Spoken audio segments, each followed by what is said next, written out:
Tabi-tabi lang po. Padaan lang po ako dito.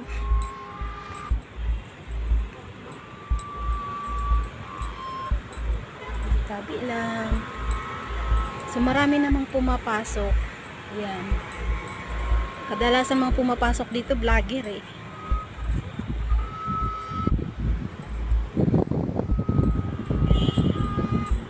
So hanggang na lang siya dito. Yan, paikot yan dun oh. Ito, nandun po sa likod yung libingan ni Rizal.